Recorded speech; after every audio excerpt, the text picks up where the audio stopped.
Assalamualaikum warahmatullahi wabarakatuh. Bismillahirrahmanirrahim. Alhamdulillahi rabbil alamin. Wa bihi nasta'inu ala umurid dunya waddin.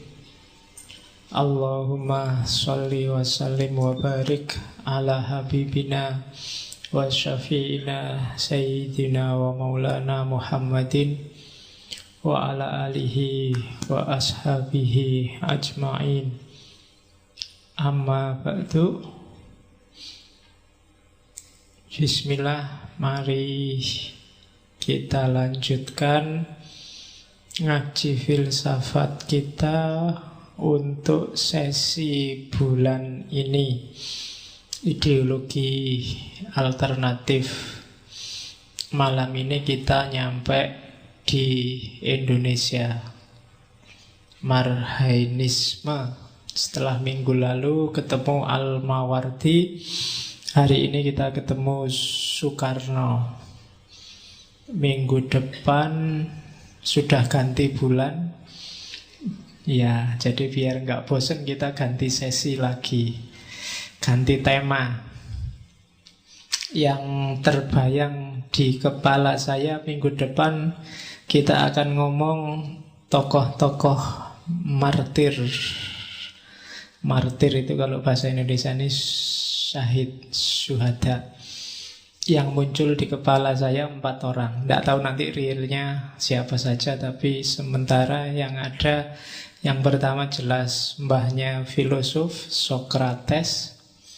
Yang kedua mbahnya tasawuf falsafi Abu Mansur Al-Hallaj. Yang ketiga ke Indonesia kita akan ketemu Syekh Siti Jenar. Dan yang keempat saya masih ragu-ragu, tapi yang muncul orang kontemporer, ya golongannya termasuk martir juga, yaitu Ismail Faruqi. 4 orang martir, semoga bisa kita temui bulan depan setelah sesi politik selesai. Setelah itu Ramadan, kita istirahat dulu, ambil nafas.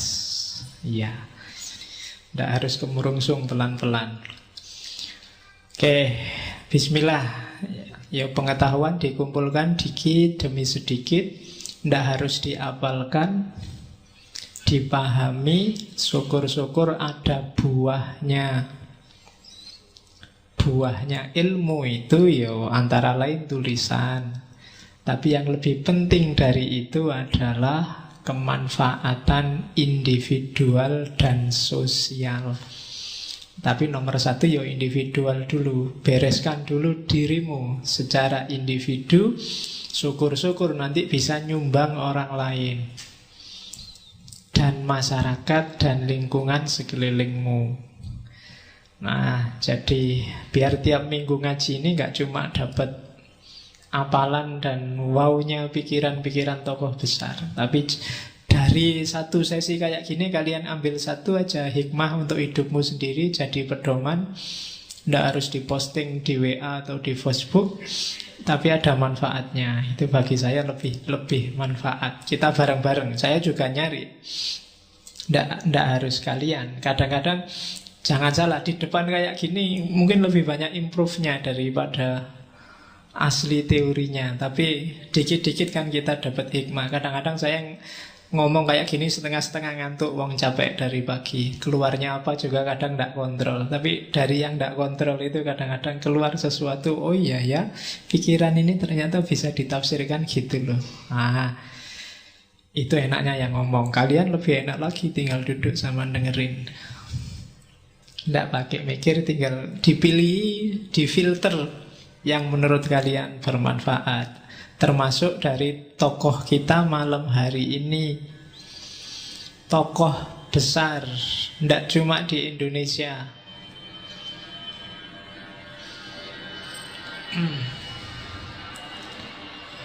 Masih ditunggu sebentar.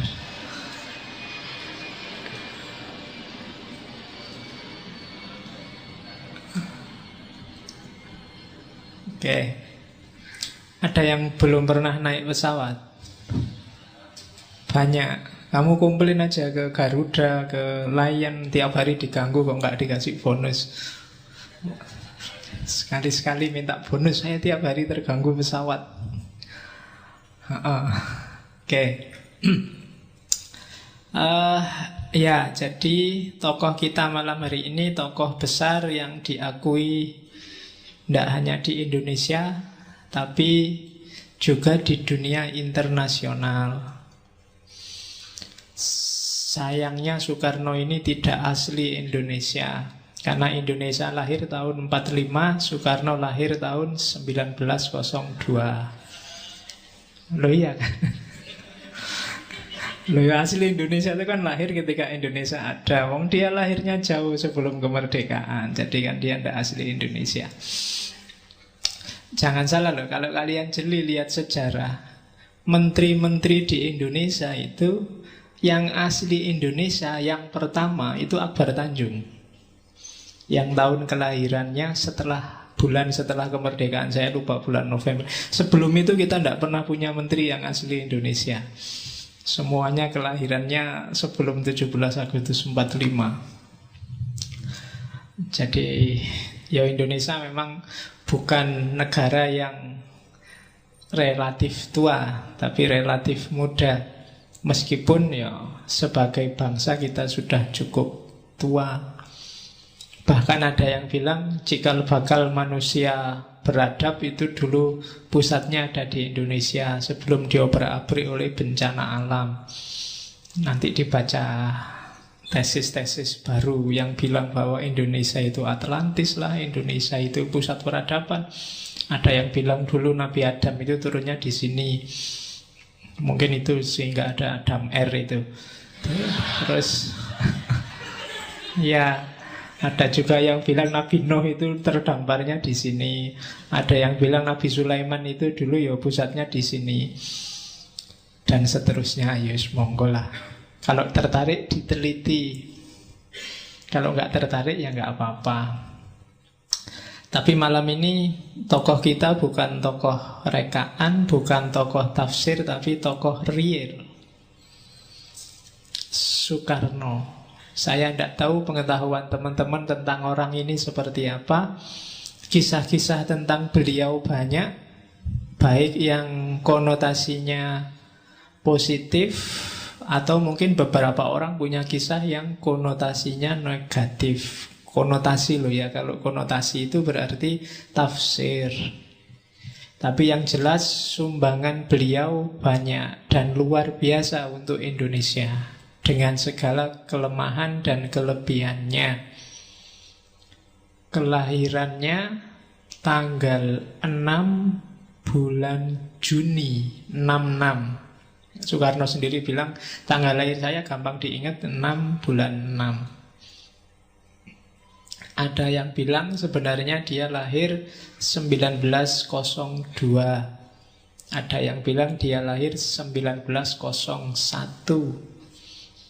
Ya masing-masing punya argumen. Bapaknya Jawa, ibunya Bali. Bapaknya Islam, ibunya Hindu. Jadi bapaknya ini kejawen, Islamnya Islam Jawa. Sukemi Sastro Diharjo. Makanya anaknya dinamakan Kusno Sastro Diharjo. Jadi nama aslinya Kusno. Tapi kok sampai umur 11 tahun Kusno ini sakit-sakitan terus. Orang Jawa kan kalau anaknya sakit-sakitan dianggap nggak kuat bawa nama. Akhirnya diganti Soekarno. Kalian juga begitu kalau merasa kok hidupnya susah terus. Sopo ngerti kamu salah jeneng. Kabotan jeneng kalau orang Jawa. Ya sopo ngerti lah kamu. Sejak dulu kok jomblo, nah untuk pacar-pacar. Jangan-jangan namanya salah, ganti wae. Oke, mungkin namanya terlalu lugu, jadi kalau kenalan nggak menarik perhatian orang. Bikin nama yang agak keren dikit. Oke. Namanya kemudian diganti Soekarno. Tulisannya SOE. Cuma nanti Soekarno tidak suka dengan tulisan SOE itu. Yang Soekarno itu karena dianggap ejaan Belanda. Dia sendiri lebih suka ditulis biasa aja, Soekarno, bukan Soekarno. Meskipun nanti di naskah proklamasi Soekarno, karena itu tuntutan zaman itu, masih tidak konsentrasi urusan nama. Dapat nama Ahmad waktu naik haji. Nah, orang Jawa kan biasa waktu naik haji. Dan juga untuk memudahkan di imigrasi, karena orang luar negeri itu susah kalau ada nama cuma sak kata. Di Indonesia kan banyak nama yang hanya satu kata. Kalau di luar itu bayangannya nama itu minimal dua. Satu nama asli, dua yang belakang nama keluarga. Atau sebaliknya, yang depan nama keluarga, yang belakang nama asli. Cuma di Indonesia tradisi semacam itu tidak ada. Mungkin di antara kalian di sini ada loh yang namanya cuma satu kata. Bahkan di Indonesia ada yang hanya satu huruf. Wah, di TV kan banyak itu. Nama cuma satu huruf. Jadi itu yang kemudian ditambahi meskipun secara tidak formal dengan Ahmad. Namanya Ahmad Soekarno. Yang saya tahu di media ada orang yang namanya M. Jadi nama anaknya memang M. Kemarin ada bayi kembar 5, nama anaknya dinamai vokal A, I, U, E, O. Loh, ini tidak bohong, memang ada ceritanya. Jadi punya anak kembar 5 ya capek-capek nyari nama satu aja kan susah biasanya. Tanya-tanya kiai kesuwen. Wis pokoknya biar gampang anaknya dikasih nama A, I, U, E, O. Biar lebih mudah kodenya. Kan kayak Maggie Z itu kan, Maggie Z berarti kakaknya, saudaranya 28, dia paling kecil. Yang paling besar Maggie A, Maggie B, Maggie C, sampai terakhir Maggie Z. Oke, kita lanjutkan. Soekarno waktu kecil ikut ayahnya di Tulungagung, Jawa Timur. Ikut kakeknya di Tulungagung, terus ikut ayahnya pindah ke Mojokerto. Dari Mojokerto terus dia lulus sekolah, dititipkan di temennya ayahnya, namanya Haji Umar Said Cokro Aminoto. Disitulah dia mulai meletik, mulai kenal tokoh-tokoh pergerakan zaman itu, Sarekat Islam, kenal Agus Salim dan kawan-kawan, kenal tokoh-tokoh cikal bakal pergerakan Indonesia di situ, termasuk tokoh PKI, termasuk tokoh Islam. Itu gurunya tokoh zaman itu adalah Cokro Aminoto. Kapan-kapan kita bahas orang ini karena Cokro Aminoto punya ide yang agak original tentang sosialisme Islam. Oke, dari Surabaya nanti dia terus kuliah di ITB. Makanya terus dia kos di Bandung. Setelah di ITB inilah dia mulai aktif ikut organisasi politik. Kalau di Surabaya dia sudah ikut Young Java. Di Bandung dia mulai merintis ikut organisasi yang nanti melahirkan PNI, Partai Nasional Indonesia. Kemudian gara-gara PNI inilah nanti dia dipenjara. Dipindah-pindah, termasuk di Bandung ada penjara Sukamiskin. Nah, dari situ waktu sidang Soekarno bikin pidato yang luar biasa yang judulnya untuk pledoinya Indonesia menggugat. Setelah itu dia dipenjara, dibebaskan, dipenjara lagi, dibuang ke Flores. Kemudian dipindah ke Bengkulu. Sampai tahun 42 kemudian ketika Jepang masuk dia dibebaskan. Jadi lama di penjara. Baru setelah itu dia ikut pergerakan-pergerakan termasuk beberapa lembaga yang dibentuk oleh Jepang untuk persiapan kemerdekaan. Termasuk BPUPKI dan PPKI. Dan kalian gak perlu tak ceritain, mesti sudah ngerti sampai puncaknya 17 Agustus 45. Di situ dia jadi presiden.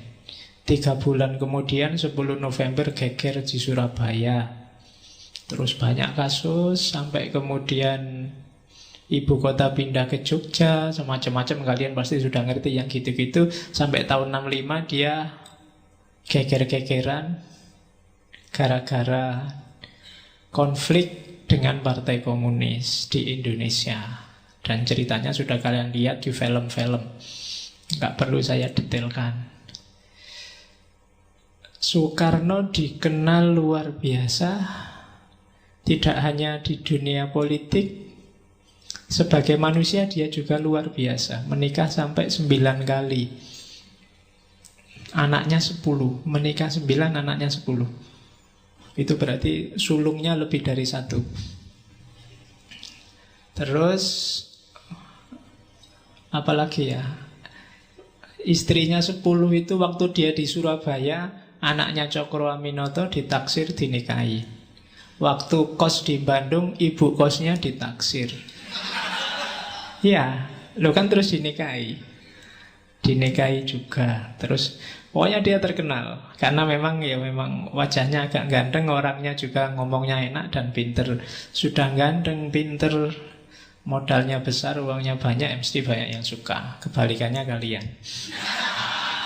Oke. Lu layo kan, kamu kan kebalikannya, sudah tidak ganteng, tidak pinter, tidak suke. Oke, ngerokok lagi. Terus jadi itu selama dia jadi presiden banyak sekali dia dicoba untuk dibunuh. Ya biasa, orang besar itu kan memang banyak yang tidak suka, banyak yang ngincer, banyak yang tabrakan kepentingan. Kalau catatan pengawalnya dan banyak diakui orang, ya sekitar 7 kali dia coba dibunuh. Tapi katanya Megawati yang anaknya ya bisa sampai 23 kali percobaan pembunuhan untuk Soekarno. Meskipun nanti kemudian ya dia kalah oleh penyakit. Jadi sebelum PKI memberontak bulan Oktober itu, sejak Agustus Soekarno ini sudah mulai sakit. Ginjalnya agak tidak beres. Dan itu sakit ini berlanjut sampai 5 tahun dan akhirnya beliau meninggal tahun 70. Jadi 5 tahun. Jadi memang sejak awal sudah sakit. Berarti umurnya lahir tahun 1901, meninggal tahun 70, sekitar 69. Kalau 62 berarti sekitar 68. Jadi itu Soekarno. Yang saya ingat, Soekarno ini selain pernah diancam pembunuhan, dia juga pernah dijebak dengan video porno. Jadi ada, saya lupa namanya, agen CIA itu yang belakangan dia bongkar rahasia bahwa CIA itu pernah bikin video porno dengan aktor yang mirip Soekarno. Kemudian dicarikan lawan main yang artis juga mirip, agen dari Rusia. Terus disuruh main film porno. Rencananya film ini mau disebarkan untuk menjatuhkan Soekarno, tapi tidak jadi. Dan dibongkar kemudian. Di antara alasan nggak jadi ya sebenarnya macam-macam. Tapi alasan yang menurut saya menarik adalah Soekarno ini orang Jawa. Dan bagi orang Jawa itu dia kayak raja. Dan raja itu di Jawa semakin banyak perempuannya, dia semakin disegani oleh rakyatnya. Jadi semakin tinggi statusnya. Jadi kalau semakin kita tunjukkan bagaimana petualangan dia dengan perempuan, semakin rakyatnya bangga. Rojoku ternyata lelaki sejati. Jadi khawatir akhirnya nggak jadi disebarkan film itu. Tapi ini memang sudah dibikin. Loh, kalau di Jawa kan gitu, raja kok nggak punya selir malah diketawain. Harus banyak istrinya. Jadi kalau dia nikah bolak-balik itu ya nggak apa-apa. Itu bukti bahwa dia memang raja sejati. Oke, dan itu antara lain ancamannya. Ya meskipun ancaman-ancaman yang lain banyak. Malam ini kita nggak akan sibuk dengan perjuangannya Soekarno, kisah-kisah revolusionernya, kita akan menjelajahi konsepnya yang lumayan genuine. Marhainisme. Jadi marhainisme ini dasar kehidupan kita sebagai bangsa Indonesia hari ini. Kalian kan ngerti marhainisme itu hanya pada ujungnya, yaitu Pancasila. Tapi sebelum ada Pancasila, sebelum lahir dasar negara termasuk Undang-Undang Dasar 45, di balik itu ada ideologi yang dibangun pelan-pelan oleh Soekarno, namanya marhainisme. Meskipun banyak orang awalnya mengkritik mungkin sampai hari ini, tapi diakui atau tidak, hari ini orang Indonesia sepakat menggunakan Pancasila. Dan Pancasila itu awal konseptornya ya Soekarno. Dan Soekarno itu punya visi, punya ideologi namanya marhainisme. Jadi harusnya kalian orang-orang Indonesia ngerti apa itu marhainisme, biar lebih mudah untuk memahami kemana sih sebenarnya Pancasila itu mau bergerak. Ya, pelan-pelan.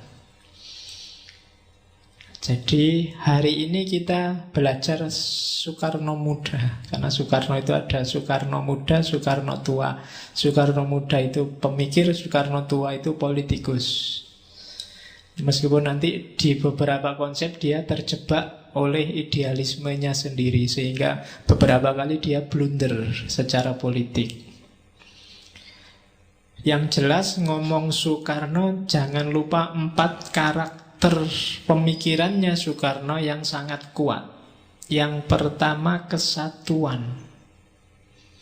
Jadi Soekarno ini sangat mendewakan bahwa kita harus bersatu. Jangan sampai ada pecah-pecah, jangan sampai ada kelas-kelas yang saling tabrakan. Apapun yang terjadi, seperti apapun kesusahan kita, jangan pecah. Itu yang pertama, sangat jelas di pikiran Soekarno. Yang kedua, anti-imperialisme. Jangan sampai ada penjajah dan penjajahan. Dan jangan mau dijajah. Itu visi. Jangan mau dijajah berarti Indonesia harus merdeka. Jangan sampai ada penjajahan, berarti harus peduli dengan kapanpun dan dimanapun kalau ada fenomena penjajahan. Baik penjajahan secara fisik, psikis, ekonomi, budaya, dan macam-macam. Itu ciri kedua dari Soekarno. Ciri yang ketiga, sosialisme. Sosialisme itu berarti keberpihakannya tidak pada elit, keberpihakannya tidak pada penguasa, tapi pada rakyat. Kesejahteraan bareng-bareng. Beda sama yang kemarin model teokrasi, atau sebelumnya model fasis, atau model otoriter gaya Hitler. Dan yang terakhir, nasionalisme. Jadi rasa dekat, rasa memiliki pada negara. Itu nasionalisme. 4 ini ciri utama pemikirannya Soekarno. Kalian cari dimanapun gagasan-gagasannya, tidak akan lepas dari 4 ini, dengan segala retorikanya. Jadi dia pemersatu, kesatuan, anti-imperialisme, sosialisme, nasionalisme. Itu 4 ciri dari pikirannya Soekarno. Ini harus diingat-ingat. Basis teorinya, Soekarno ini rajin baca, jangan salah. Dan berbagai bahasa dia kuasai, termasuk bahasa asing. Itu syaratnya. Siapapun di sini yang bercita-cita jadi orang besar, ya harus rajin baca. Saya sering ngasih nasihat teman-teman, rajinlah baca. Sehari mungkin bacalah 1, 2, 3, 4 bab buku kalau sempet. Yo kalau sekarang akrabmu sama HP, yo HP-mu kasihlah materi-materi yang penting yang mungkin kapan-kapan kalian buka untuk dibaca. Yo biar HP ada manfaatnya dikit lah. Daripada tiap hari buat jempol di WA. Kerjaannya kan kamu mesti jempol. Ada orang ngomong apa dijempoli. Kalau di Facebook kamu nge-like, ya kan? Di-like, dijempol. Kamu capek tiap hari like dan jempol. Yo HP-nya dipakai yang lain lah. Banyak yang penting. Sekarang lebih gampang. Kalau dulu kan harus buku. Sekarang kamu tinggal download lah. Yo saya yakin di sini banyak yang rajin download. Meskipun kalau baca masih minim. Ya rapopo lah. Yang penting ada rajinnya. Meskipun cuma rajin download. Ya, jadi basis yang menarik, basis teori yang nanti menarik Soekarno untuk merumuskan teori-teorinya, itu yang jelas Marxisme nomor 1 dan Karl Marx nomor 1 dan Marxisme. Marxisme itu pengembangan ajaran Karl Marx oleh beberapa tokoh. Yang saya tahu Karl Kautsky yang kedua dari Jerman dan Bakunin dari Rusia. Itu banyak disebut di tulisan-tulisannya Soekarno.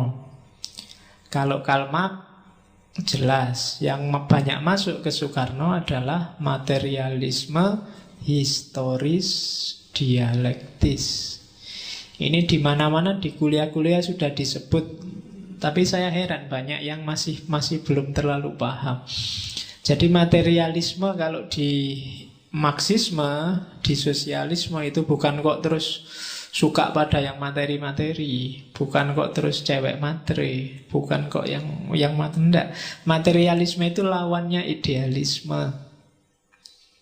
Jadi materialisme itu yang real, itu yang nyata, yang materi, bukan yang hanya ada di pikiran. Jadi materialisme itu bukan kok suka pada materi, tapi orang yang punya pandangan bahwa kenyataan yang sejati itu yang sifatnya material. Yang tidak material itu ya sifatnya masih spekulatif, tidak asli. Yang sejati itu yang material, bukan kayak rasionalisme. Bukan aku berpikir maka aku ada. Dibalik, aku ada maka aku mikir. Lah kalau nggak ada aku, yang mikir siapa? Loh ya kan? Loh kalau dekat kan aku mikir terus aku ono lah, baru ada. Sudah mikir berarti sudah ada. Jadi aku ada maka aku mikir. Jadi yang real. Kalau idealisme kan realitas itu hanya pantulan dari pikiran. Sejak Plato kan orang juga gitu, bahwa kenapa saya paham ini laptop, karena di kepalaku sudah ada konsep tentang laptop. Itu kan ideal. Kalau model materialisme itu lanjutannya realisme. Mbok pikir apa enggak, laptop ini sudah ada. Enggak ada hubungannya sama pikiranmu. Pikiranmu hanya menangkap materi yang ada ini. Jadi kenyataan yang sejati itu yang sifatnya material, bukan yang ide dalam pikiran. Berarti kalau materialisme historis berarti variabel-variabel material dalam sejarah. Maka yang real itu yang penting, bukan cerita-cerita orang besar, cerita dari raja siapa menuju raja siapa, tidak penting.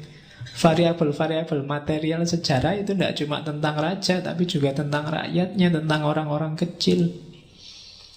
Juga tentang buruh-buruh. Kalau ada Borobudur bangunan sebesar itu, jangan cuma dikejar siapa dulu arsiteknya, tapi perhatikan juga dulu mungkin tukang-tukang batunya, warung kecil-kecil yang di sekelilingnya. Itu juga real, itu juga nyata. Jadi sejarah bukan cerita idealisme, bukan gambaran-gambaran tidak jelas oleh orang tertentu untuk kepentingan tertentu. Itu materialisme. Dan sifatnya pasti selalu dialektis. Jadi dialektika itu ya ada tesis, itu pengaruhnya Hegel kan, ada antitesis, terus sintesis. Ada fakta, kemudian ada fakta tandingannya, terus lahir fakta yang baru. Fakta yang baru ini akan ketemu lagi yang tandingannya, jadi fakta yang baru lagi, terus begitu. Ada penjajah, ada pejuang, lahirlah Indonesia. Ya kan, itu kan sintesis. Ada kuliah di kampus filsafat, ada ngaji di masjid. Terus disintesislah jadi ngaji filsafat. Kan gitu. Ada tesis, antitesisnya. Kan selama ini orang membayangkan kampus itu antitesisnya masjid. Kuliah di sana bayar, terus dinilai, terus di absen, terus kalau masjid kan sakarpe, masuk gak masuk monggo, ndak dinilai, ndak di absen, materinya yo materi-materi biasa keagamaan kan gitu. Ada tesis, ada antitesis. Maka terus lahirlah sintesis, ngaji filsafat, dialektika. Sejarah juga begitu, sifatnya dialektis. Variabel-variabelnya saling mempengaruhi dan melahirkan fenomena fakta-fakta baru terus-menerus. Jadi pengaruh Karl Marx berarti sifatnya materialis, dialektika dalam sejarah. Bagaimana variabel-variabel material, variabel-variabel yang real, realitas, itu saling berdialektika dalam sejarah. Jadi tidak satu arah kayak kemarin misalnya model khilafah yang teokrasi itu kan satu arah. Dari khalifah, dari pemerintah, terus apa yang diberikan pada rakyat. Nah, kalau dialektika ya rakyat ya ikut main, pemerintah ya ikut main, kemudian berdialektika terus menerus melahirkan kemajuan-kemajuan yang baru. Nah, itu Karl Marx. Oke, terus Karl Marx juga banyak dikritik. Di antaranya model Kautsky. Kautsky itu nanti yang memelopori lahirnya sosialisme demokrat. Karena kalau murni ikut komunismenya Karl Marx, negara harus bubar. Pada akhirnya ada masyarakat tanpa kelas. Dan itu pasti tidak cocok sama Indonesia zaman itu, versinya Soekarno. Maka Kautsky ikut masuk. Dari Marxis yang revolusioner jadi sosialis yang evolusioner. Dari situ lahir visi sosialisme Indonesia. Terus Bakunin. Kalau Bakunin ini pelopornya anarkisme sebenarnya. Cuma bagi Bakunin, perjuangan proletar itu ya, proletar itu kan kalau definisinya makan kaum buruh yang tertindas. Dan itu kondisinya agak beda sama kaum petani. Kondisinya mungkin agak beda sama pedagang-pedagang kecil. Sama-sama kalau proletar itu kan tidak punya alat-alat produksi. Dia hanya buruh. Makanya dia tertindas. Beda sama petani, pedagang kecil-kecil. Ini dia punya alat produksi. Kadang ya punya sawah, ya punya warung. Tapi sistem yang bikin dia tertindas. Jadi konsep proletar nggak masuk. Karena proletar itu punya alat produksi. Nggak punya alat produksi. Sementara petani, pedagang kecil itu dia punya alat produksi. Nanti dari Bakunin diambillah oleh Soekarno konsep marhaen. Bukan lagi proletar. Jadi bukan lagi buruh. Yang masih buruh ya yang punya majikan, terus dia tidak punya apa-apa, hanya nunggu gaji. Kayak pegawai negeri. Pegawai negeri itu proletar. Loh iya kan? Tidak punya andalan apa-apa, hidupnya mengandalkan digaji. Alat-alat produksi dia nggak pegang. Sementara kalau petani, kalau pedagang itu kan dia pegang alat produksi, tapi sistem distribusi yang tidak rata bikin dia sengsara. Nah, problemnya di situ. Dari situ nanti Soekarno meramu konsep khas yang namanya marhainisme. Oke. Kenapa Soekarno ngambil sosialisme, ngambil Marxisme, bukan yang lain? Dan hampir semua tokoh pergerakan zaman itu coraknya sosialis, kecuali yang beberapa agama. Hatta punya sosialisme juga. Bahkan dia punya konsep ekonomi sosialis. Nanti Sultan Syahrir punya sosialisme kerakyatan. Dan lain-lain. Termasuk Soekarno yang punya marxisme. Jarang yang suka dengan demokrasi yang liberal. Katanya Soekarno, demokrasi liberal, ketika warga dibebaskan, suka-suka kamu mau apa, mau ngomong apa. Kalau untuk konteks Indonesia, jatuhnya akan tidak adil. Itulah nanti yang bikin orang kaya jadi semakin kaya. Yang bikin modalnya lebih besar, dialah yang jadi gubernur, dialah yang jadi kenapa ya? Karena dia yang bisa punya media, bisa membiayai propaganda-propaganda. Yang tidak punya uang tidak bisa. Jadi justru kebebasan mutlak model demokrasi yang liberal, terserah kamu mau ngomong apa, terserah aspirasimu apa, kamu mau ngapain terserah. Itu versinya Soekarno malah ngerusak. Sistem itulah yang bikin orang kaya semakin kaya, yang miskin semakin miskin. Yang kaya punya fasilitas terus, dia dapat fasilitas terus, enak. Yang duitnya banyak, istrinya cantik, anaknya terjamin cerdas, sekolahnya karena unggulan terus. Nanti cucunya juga terjamin lagi, semakin besar perusahaannya. Nanti perusahaan yang kecil-kecil milik orang kampung dibeli, kemudian ya habis sudah yang kaya. Semakin kaya, miskin semakin miskin. Jadi Soekarno dan kawan-kawan tidak suka demokrasi liberal. Dan dia juga ngalami ternyata sepanjang yang dia alami, kalau itu tahun 50 sampai 58 itu kan banyak sekali jatuh kabinet parlementer. Jadi kabinet siapa jatuh, kabinet siapa jatuh. Karena orang banyak partai dan setiap partai menyuarakan aspirasinya sendiri-sendiri, tidak iso kompak, malah rusak negaranya, katanya Soekarno. Mungkin kayak hari ini, silahkan bikin partai dengan syarat tertentu. Semakin banyak partai kan kita semakin sumpek. Paling senengnya kalau pas pilihan, itu pun kalau ada serangan fajar. Ya kalau enggak juga enggak dapat apa-apa partai-partai itu. Apa sih untungnya? Kan lihat partai itu kan kayak lihat sepak bola. Kalau mereka menang kita seneng, tapi kita juga enggak dapat apa-apa. Kalah kita sumpek, ya tetap enggak dapat apa-apa. Kayak lihat sepak bola itu loh, kalah ya kalah, menang ya menang. Wah alhamdulillah menang, tapi kan yang dapat hadiah sana, yang dapat bonus sana, kamu nggak dapat apa-apa. Oke, jadi kalau lihat politik di TV-TV nggak usah diambil hati, anggap aja nonton sepak bola. Boleh bela klub siapa, tapi nggak usah diambil hati, kalah ya kalah, menang ya menang, gitu aja. Daripada kamu gegeran, wong ya ora entuk apa-apa. Oke, jadi katanya Soekarno, ndak, jangan demokrasi yang liberal deh. Nanti malah menyusahkan. Setiap orang kapasitasnya beda-beda, nggak sama. Oke, dari situ maka dia mencetuskan Marhainisme. Marhain itu aslinya nama orang.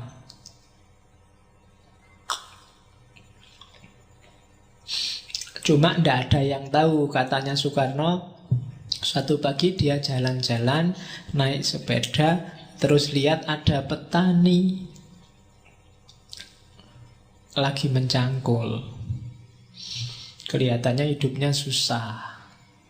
Waktu disapa, ditanya, ini sawahnya sendiri? Ya sawah saya sendiri, tak garap-garap sendiri, tapi hidupku ya tetap sumpek, tetap susah. Dari situ muncul inspirasi Marxisme. Karena ada yang ketika terakhir dia tanya namanya siapa, jawabannya Marhain. Jadi Marhain itu nama tani. Ada yang bilang cerita ini nyata, ada yang bilang fiktif, ada yang bilang ini bukan Marhain, namanya Ain. Bukan Ain Takmir loh yo. Cuma karena itu di Bandung, Sunda, maka nama itu kan panggilannya Mang. Jadi Mang Ain. Tutu Ain itu. Jadi Mang Ain itu terus jadinya Marhain. Ada peneliti barat yang anggap enggak, itu sebenarnya cerita fiktif. Marhain itu singkatan dari Marx, ya kan? Kemudian Engels. Jadi Karl Marx dan Engels. Sebenarnya itu ajaran Marxisme versi Soekarno. Tapi ya monggo lah. Nama ndak penting, yang penting isinya. Daripada nama bagus wajahnya jelek kan mending. Loh iya kan, yang penting isinya. Namanya Robert tapi wajahnya pelosok kan ndak enak. Oke, jadi Marhain namanya Sunda tapi isinya kan keren. Ndak apa-apa. Ini salah satu variasi khusus dari sosialisme. Kemarin kan kita belajar sosialisme. Dan di antara yang beda adalah yang tadi. Jadi seorang Marhain itu beda dengan seorang proletar versinya Marx. Kalau Marx, proletar itu ya buruh yang ndak ngerti apa-apa, ndak punya apa-apa, ngertinya cuma kerja pada majikannya, kemudian dibayar. Majikannya semakin kaya, dia semakin susah. Semakin bagus produksi, majikannya semakin kaya. Tapi dia semakin susah karena harganya naik. Dia yang bikin malah nggak bisa beli. Coba kamu lihat ya, kadang pegawai itu kan bikin apa, dia sendiri nggak beli. Pegawai restoran KFC itu makannya biasanya malah keluar ning angkringan, pesen apa. Dia sendiri nggak kuat beli miliknya sendiri. Yang dia sendiri yang goreng, yang bikin, maling nunggu sisa-sisa. Ya kan? Jadi pegawai warung itu kan juga tidak bebas makan dagangannya. Yang bebas yang punya warung. Kalau dia tiba-tiba makan sak kapoke ya dihitung sama yang punya warung. Dan belum mesti bisa bayar. Kadang-kadang pegawai perakitan mobil dia tidak kuat beli mobil. Kenapa ya? Itulah sistem namanya kapitalisme. Dan itu yang diprihatinkan oleh Karl Marx. Nah, oleh Soekarno, proletar gagasan Karl Marx bagus, cuma tidak selalu masuk untuk segala konteks. Khususnya kayak di Indonesia ini, banyak pegawai kecil, banyak pedagang, banyak petani, banyak usaha kecil. Itu kan orang menguasai modalnya, menguasai alat produksinya. Tapi struktur sosial yang bikin dia tidak bisa berkembang. Jadi bukan berarti dia tidak punya alat-alat produksi, punya. Tapi alat produksi yang dia miliki tidak produktif untuk menjamin kehidupannya. Nah itu gagasan awalnya. Dari situ terus dia merumuskan lebih jauh, harusnya ada konsep yang tidak semata-mata sosialis Marxis, tapi yang bisa mengakomodasi konteks sesuai keindonesiaan. Muncullah Marhainisme yang nanti goalnya adalah lahirnya sosialisme Indonesia. Oke, kita lihat. Asasnya Marhainisme itu 3. Yang pertama sosionasionalisme, yang kedua sosiodemokrasi, yang ketiga ketuhanan yang Maha Esa.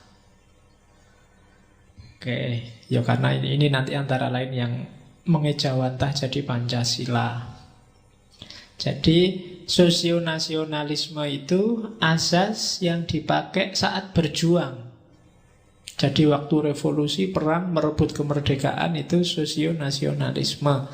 Setelah merdeka punya negara, sosiodemokrasi. Dan kapanpun dan dimanapun harus ketuhanan yang Maha Esa. Karena orang Indonesia. Orang Indonesia itu pasti religius. Katanya Soekarno. Pasti beragama. Oke, sosionasionalisme itu maksudnya apa? Bahwa setiap warga negara, setiap masyarakat harus punya kesadaran sebagai bangsa yang mandiri dan merdeka. Sosionasionalisme. Jadi basisnya adalah masyarakat dan negara, masyarakat dan bangsa. Itu sosionasionalisme.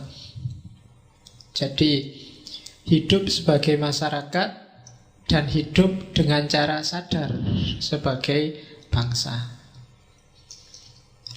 Terus itu di era perjuangan. Jadi perjuangan dilakukan untuk menyadarkan masyarakat tentang identitas kebangsaannya. Kamu harus sadar loh, kamu itu orang Indonesia. Itu pertama-tama. Kalau nggak ada ini, Indonesia tidak akan wujud.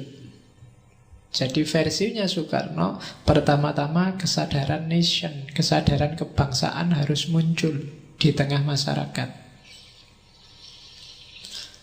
Terus ya, dan juga berarti sadar juga setiap orang, bangsa-bangsa yang lain juga punya kesadaran yang sama. Jadi menghargai diri sendiri dan menghargai juga kebangsaannya orang lain. Hari ini kan banyak yang kehilangan kesadaran ini, kesadaran keindonesiaan. Mungkin ketutup banyak kesadaran yang lain. Mungkin kesadaran kepartaian, kesadaran keorganisasian, kesadaran banyak. Dan ketika kesadaran kebangsaan perlahan lenyap, kepercayaan dirimu sebagai bangsa juga lama-lama akan luntur. Indonesia tidak membanggakanmu ketika kesadaran kebangsaan ini hilang. Ya kan, kalau kamu merasa seandainya di luar negeri kok mau ngomong Indonesia itu agak minder, kamu merasa Indonesia itu rankingnya bawah, ya berarti kamu sendiri nggak pede jadi orang Indonesia. Perlu dibangun lagi kesadaran kebangsaannya. Kadang-kadang kalau belajar ilmu kalam yang abad-abad modern itu kan orang ditantang identitas kita ketika lahir negara bangsa kayak Indonesia ini. Yang pertama-tama Islam atau Indonesia? Kamu itu Muslim yang kebetulan Indonesia, ataukah orang Indonesia yang kebetulan Muslim? Oh, itu diskusinya bisa 1 hari 1 malam. Enaknya gimana? Ya Muslim yang Indonesia, Pak. Lah ya Muslim yang Indonesia itu maksudnya ya kamu aslinya Muslim, tapi ya kebetulan aja lahir dan tinggal di Indonesia. Oh enggak Pak, ya Indonesia yang Muslim Pak. Oh berarti apa? Berarti kamu orang Indonesia yang kebetulan Muslim. Oh itu basis identitasnya. Kalau kamu nggak bisa jawab ini, mungkin susah kamu memetakan persoalan dirimu sendiri. Topengmu itu kan banyak sekali. Ada Muslim, ada Indonesia. Yang paling besar kan topeng sebagai manusia, terus topeng sebagai mahasiswa, apalagi topeng sebagai anak, topeng sebagai adik, mungkin sebagai kakak, mungkin sebagai teman. Itu kan semua topeng-topeng.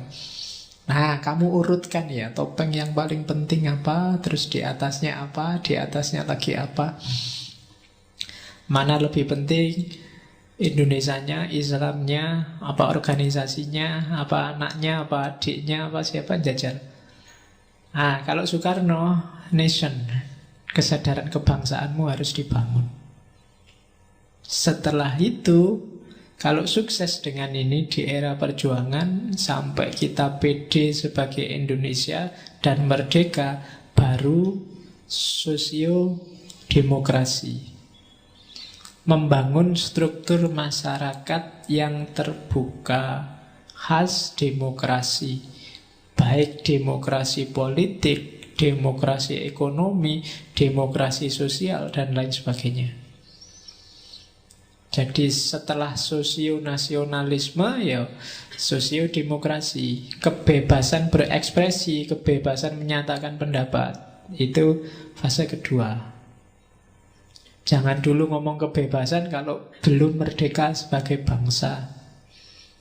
Jangan dulu ngomong silahkan melakukan apa aja kalau kita sendiri hakikatnya masih dijajah. Ya kan?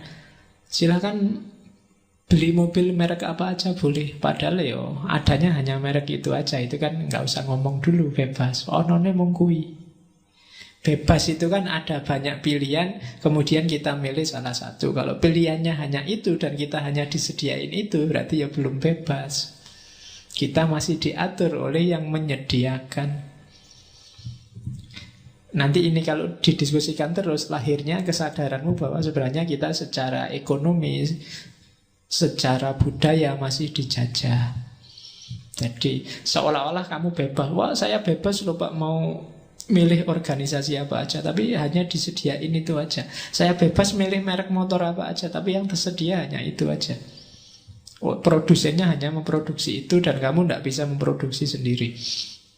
Itu alamat bahwa sebenarnya kita masih banyak dijajah. Sosiodemokrasinya masih belum full. Oke, dan yang terakhir ketuhanan yang Maha Esa. Apapun yang dilakukan, apapun yang dikerjakan dalam konteks kehidupan bernegara, jangan lupa basisnya adalah, jiwanya adalah jiwa ketuhanan. Jadi orientasinya nggak sekedar horizontal tapi juga vertikal ke atas. Itu khasnya Indonesia katanya Bung Karno. Nasionalis, demokrat, tapi juga religius. Tidak boleh nasionalis saja. Kalau nasionalis saja jatuhnya nanti fasis, totaliter kayak Hitler. Tidak boleh demokrasi saja, nanti jatuhnya akan liberal. Kayak tadi dia mengkritik demokrasi liberal. Yang mengkontrol agar tidak jatuh ke liberalisme, tidak jatuh ke fasisme adalah religiusitas, prinsip-prinsip moral keagamaan. Jadi Soekarno sudah jauh mikir ke sana. Jadi Marxisme dibangun di atas 3 pilar. Yang pertama sosialisme, tapi yang nasionalis. Ini yang membedakan nanti dengan komunis. Kalau komunis, titik akhirnya bukan nation, tapi masyarakat tanpa kelas. Dan masyarakat tanpa kelas itu tidak mungkin kalau di Indonesia. Ketika dipaksa dijalankan secara real, mungkin kayak negara-negara Rusia zaman dulu. Akhirnya juga jatuh. Terus demokrasi, cuma demokrasi yang tidak liberal. Dan baik nasionalisme maupun demokrasi harus dijiwai oleh semangat religiusitas. Oke, itu yang khas dari Soekarno. Meskipun kalau Soekarno ceramah tidak kayak saya. Dia ceramahnya berapi-api. Cuma tidak mungkin Soekarno menjelaskan kayak saya kelemak-kelemak ini orang. Dan jelas none mesti sambil semangat dan kalian jadi gairah. Kalau kayak gini kan kalian cuma oh itu toh. Kalau sama Soekarno bisa jadi teriak-teriak. Oke, itu kelebihannya Soekarno dan kekurangan saya. Oke. Yo tergantung audiennya nih. Audiennya kalian ya cukup ngene wae. Terus kita lihat sekarang nasionalisme. Apa sih nasionalisme di mata Soekarno itu? Kayak sejak tadi kok nasionalis. Jadi nasionalisme itu satu iktikat keinsafan. Itu bahasa sekarang agak aneh. Kalau sekarang kalian ngomong insaf lah itu agak tidak enak ya. Insaf lah, keinsafan rakyat. Keinsafan kita semua bahwa kita ini satu bangsa. Itu aja. Jadi ketika aku berhadapan sama kamu, ndak usah mikir kamu orang mana, kamu Jawa, apa Sumatera, apa Kalimantan, ndak. Kita sama-sama Indonesia. Jadi minna wa minhumnya itu minnanya ini nanya Indonesia.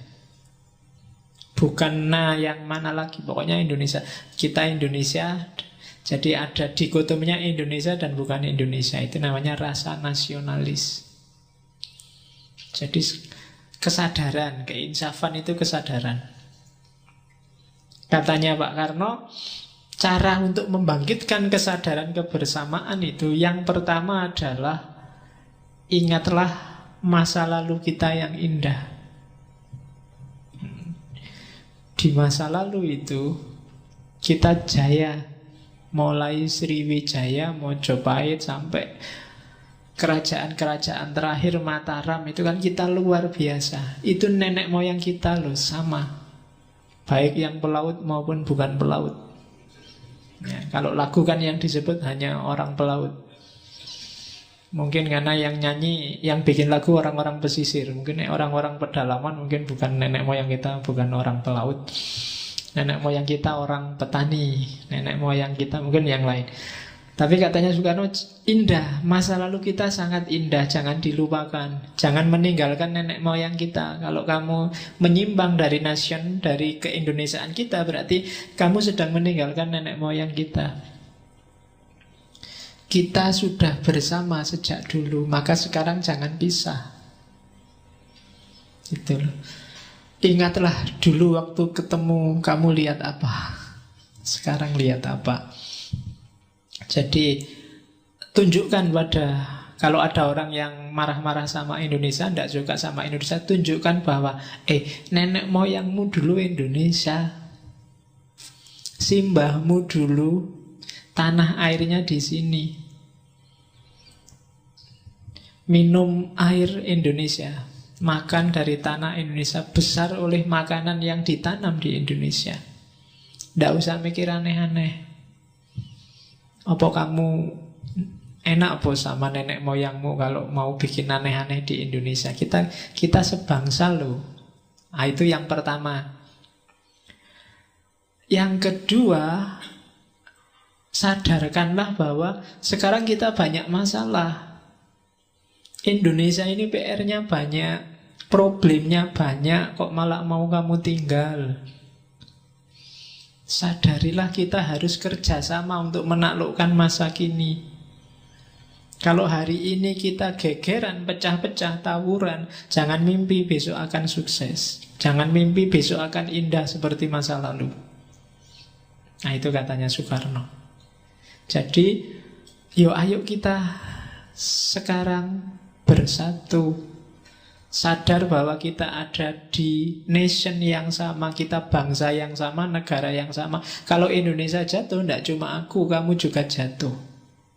Hari ini kita sedang era kegelapan. Wah, itu katanya Soekarno untuk menarik rakyat. Yang ketiga, tunjukkan bahwa masa depan yang gemilang sedang menanti. Retorikanya gitu. Jadi kalau kita sekarang kompak, bersatu, tidak usah khawatir, masa depan akan jaya kita. Kita akan kuat. Yang bikin kita lemah hari ini adalah kita saling jegal, kita tidak kompak. Yang ada di pikiran kita adalah keuntungan versi kita, kebaikannya Indonesia versi kita, sehingga kita tidak mau ngalah sama orang lain yang mungkin punya konsep sendiri. Jadi katanya Soekarno, mari kita sadarkan seluruh orang Indonesia bahwa dia adalah orang Indonesia. Caranya yang pertama, tunjukkan bahwa sejak dulu, sejak nenek moyang kita disatukan di Indonesia. Sadarkan bahwa hari ini kita banyak masalah. Kalau kita tidak kompak, tidak bersatu, kita akan tercerai-berai, bubar. Tunjukkan bahwa kalau kita kompak bersatu, di depan kita akan jaya. Tidak hanya bisa mengagumi masa lalu dan mengagumi orang lain yang jaya, tapi kita sendiri juga pasti bisa jaya. Sejarah sudah membuktikan kita jaya. Zaman dulu banyak negara-negara superpower, Sriwijaya, Mojopahit, Singosari. Singosari itu padahal hanya kota kecil kalau di Malang. Itu hanya sekarang semacam kecamatan lah kalau di Malang. Tapi waktu jadi kerajaan, satu-satunya yang nggak bisa ditaklukkan oleh Kubilai Khan Singosari. Kubilai Khan itu menaklukkan 2/3 dunia. Tapi nyampe Singosari cuma dihapus sidok sama orang-orang Singosari. Loh ya kan? Dibohongi habis-habisan dan kalah melarikan diri balik kucing ke negaranya. Dan mungkin keahlian kita di situ. Jadi tanpa harus perang, wis kalah dhewe lho. Jadi banyak Mojopahit kan juga begitu, kita tangguh. Oke, jadi itu nasionalisme. Ini harus bangkit dulu. Modal kehidupan kita sebagai Indonesia yang paling dasar adalah nasionalisme. Kalau ini hilang, wassalam. Makanya kemarin waktu Zaskia Gotik dianggap melecehkan Pancasila, itu kan banyak yang bereaksi. Ya lumayan, itu menunjukkan masih banyak yang punya nasionalisme. Oke, ya mungkin pahalanya Zaskia Gotik di situ, menunjukkan bahwa orang Indonesia itu masih nasionalismenya masih lumayan. Karena kalau dilihat dari DPR dan kawan-kawan, kelihatannya kan sudah mulai luntur. Tapi justru yang mancing nasionalisme malah Zaskia Gotik. Ya kan? Loh, kalau kamu lihat DPR kan malah sebel jadi orang Indonesia. Indonesia kan selalu gitu. Tapi begitu lihat Zaskia Gotik, Indonesia dilecehkan kan gitu. Jadi itu pahalanya Zaskia Gotik besar berarti. Oke, mengingatkanmu untuk tidak melecehkan Pancasila. Terus, nah, 3 aspeknya apa nasionalisme itu? Yang pertama, secara politik jangan sampai kita didominasi oleh bangsa asing di level apapun.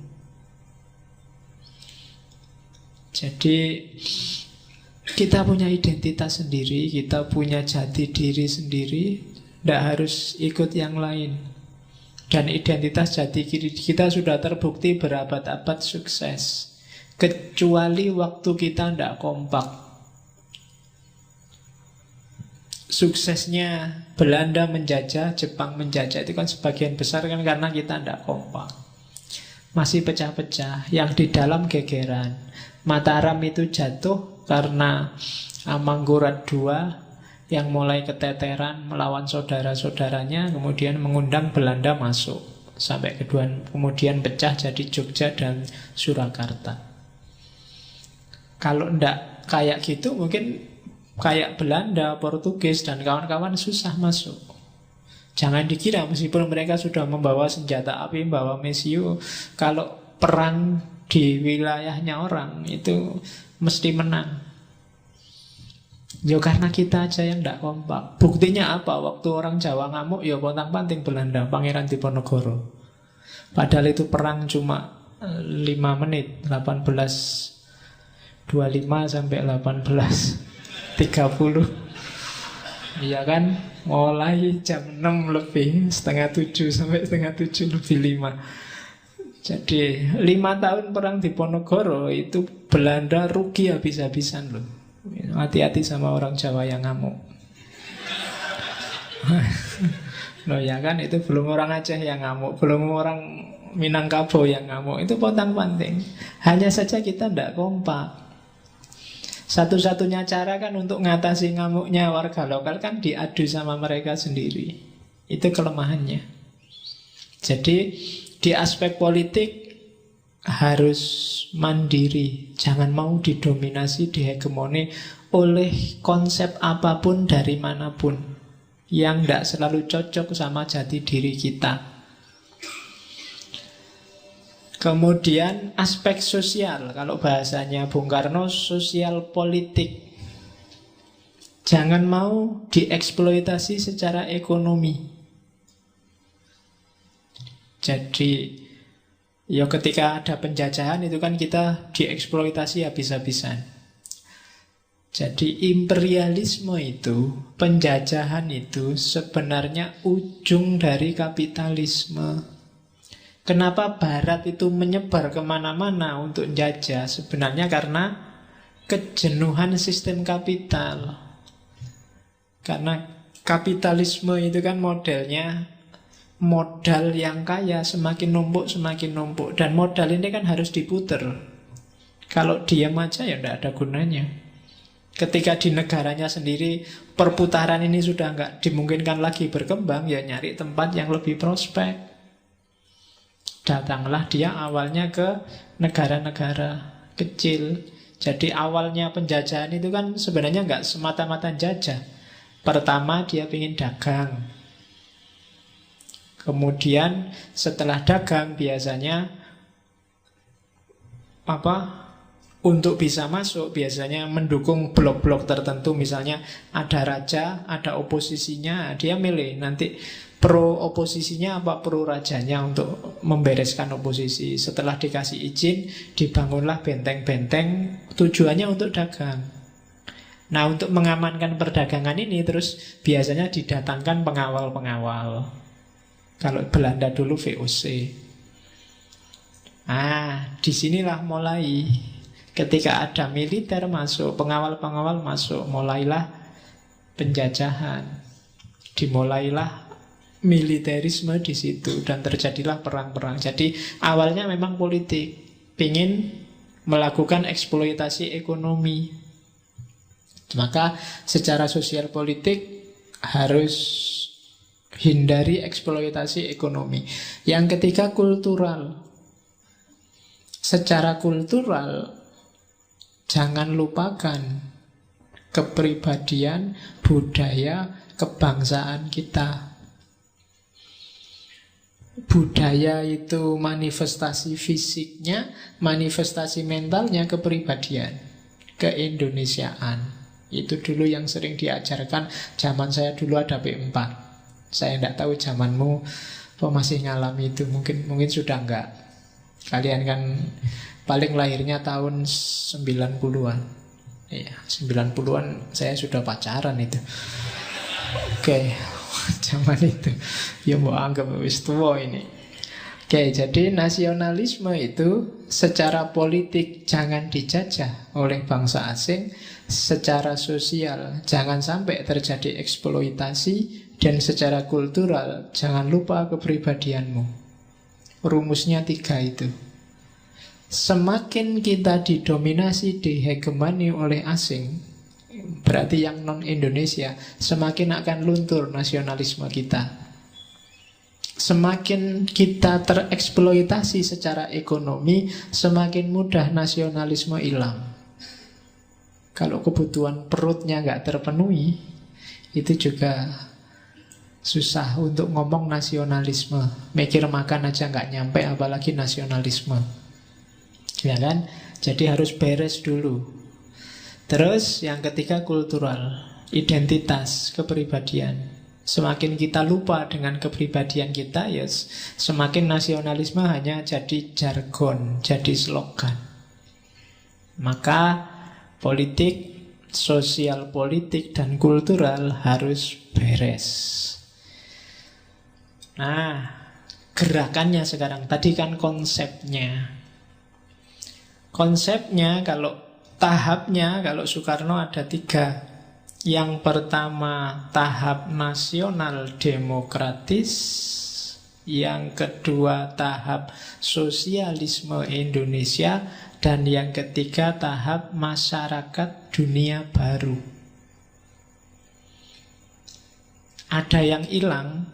Ini modifikasi juga dari Marxisme, dari tahapannya Marxis. Kalau Marxisme itu kan dari feodalisme, terus terjadi dialektika sehingga melahirkan kapitalisme, terjadi dialektika terus melahirkan sosialisme, dan puncaknya komunisme. Yang tidak muncul di Soekarno adalah fase kapitalisme. Jadi di Soekarno fase anti-kapitalisme ini tidak muncul. Kenapa bagi Soekarno? Ya, untuk revolusi butuh juga modal. Tidak iso garingan. Kalau bahasanya sekarang malaikatan tidak bisa. Emangnya bikin partai nggak butuh modal? Ya butuh lah. Dan tidak mungkin ngerampas wong kita sedang dijajah. Jadi yang pertama nasional demokratis, harus merdeka, berdaulat, baru bisa demokrasi. Kemudian sosialisme Indonesia, membangun masyarakat yang adil di Indonesia. Dan yang ketiga, baru jadi aktor di dunia. Jadi merdeka dulu, terus sukses, baru ikut cawe-cawe menertibkan dunia. Jadi tahapannya 3. Jangan dibalik. Usil dulu dengan urusan negara lain, padahal dirinya sendiri belum sukses, merdeka aja belum. Wah, itu dibalik namanya. Kita harus mandiri dulu. Selama kita nggak mandiri, nggak merdeka, masih disetir, masih diatur, masih diancam dengan utang, ya susah, kita ikut cawe-cawe. Kamu marah-marah sama Amerika, nggak bisa, wong utangmu banyak sama Amerika.